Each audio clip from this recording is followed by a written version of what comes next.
I began my task with research into media products of the same genre of product I was planning to make by analysing a Kerrang music magazine. I identified the key features and sections of conglomerate magazines so that I could replicate this style to create a convincing magazine for my task. By researching the general conventions of the rock magazine genre, I took inspiration for layout and design, including a masthead using bold and bright colours that pop from the page to catch the eye of the reader, and having a double page spread with the main body image spanning across both pages, with the text wrapping around it. I also gained knowledge on how the photography in conglomerate music magazines is taken in terms of lighting, composition, costume and the subjects themselves. From my research, I could identify that normally in the rock music genre, women are not shown as frequently as men, or in a way that showcases their talent to the extent that men are.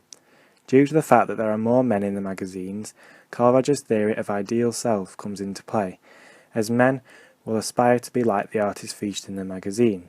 This is the preferred reading of the magazine. Another interpretation of the preferred reading would be when women read the magazine, as they will see the men as their ideal partner. Here's an example Kerrang music magazine cover against my magazine cover.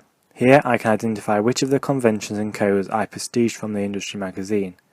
To begin with, there is the masthead of the magazine, which is usually at the top of the page and stands out from the background. For my masthead design, I took inspiration from the cracked and scratched style of the Kerrang masthead to create my own design which resembled cracked glass. This style has connotations of rebellion, which is synonymous with the rock genre.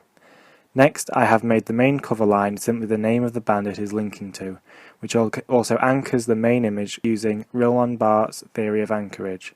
I made it in a graffiti-style font which links to the rundown and urban feel brought by the brick wall in the background of the photograph, but also creates a sense of youth and rebellion, two of the codes of the genre of this magazine. Beneath this, I have used a pull quote, a quote pulled directly from the article, that is usually shocking or intriguing so the reader continues to read to lend context or find out more.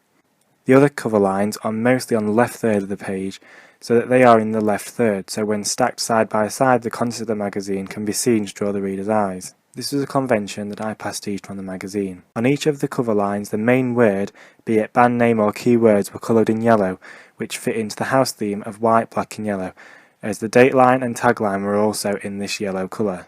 The banner at the top of the page was yet another convention that I used from the professional magazine, and it is used to convey extra information along with the badge or flash at the bottom of the page. I included a magazine-specific barcode in the bottom right-hand corner and created a pastiche of the extra information that editors put with the barcode, including the date, website and cost. The main cover image is of the three young artists that make up the band Blair.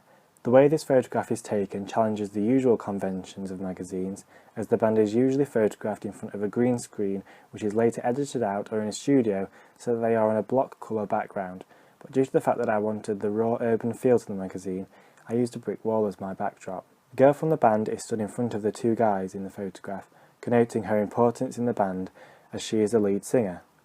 They are also all wearing black clothes with either leather or denim jackets, which connotes youth and also the rock side to the magazine. The preferred reading of my magazine is Carl Rogers' theory of ideal self, as people want to be like them, but could also be connoted as ideal partner, as men may find the woman on the front cover attractive. Preferred reading is part of a theory by Stuart Hall about how magazines are encoded with small details to create a preferred, oppositional or negotiated reading. I used a picture of the main band from the front cover to fill the whole of the left page of the contents page. I added a large number 15 with the band's logo next to it to anchor it to them. On the next page I used 3 columns with rules in between them to differentiate between the different sections of the contents page. I used the same font as the main masthead to create the department head for the contents page, which has a pandemic or toxic symbol replacing the O, which connotes danger but links to the title of the magazine. Over the whole of the contents page I used the image of the yellow and black striped tape that also connotes danger, linking to the genre of the magazine. Conventions that I used were also the editor's note that I wrote in the last column, and also making the page numbers a different colour so that they stand out. The double page spread had an image that ran across both pages. By having the artists or models talking to each other and not looking at the camera, it connotes a very relaxed environment, but also makes the reader feel involved as if they are in a conversation with them. I wrote a deck that is under the title of the page, which is in a slightly larger font than that of the main body text, and provides an introduction or overview to the article. The actual article is written in a size 11 sans serif font, so that it is easier to read. However, unlike professional magazines, I had to put a box behind each column set at about 50% opacity so that the text could be read as the brick in the background made it hard to read. Folio at the bottom of both the recto and verso pages is a convention I was pastiching from the Kerrang magazine, and it is a feature that contains the name of the magazine and the page number.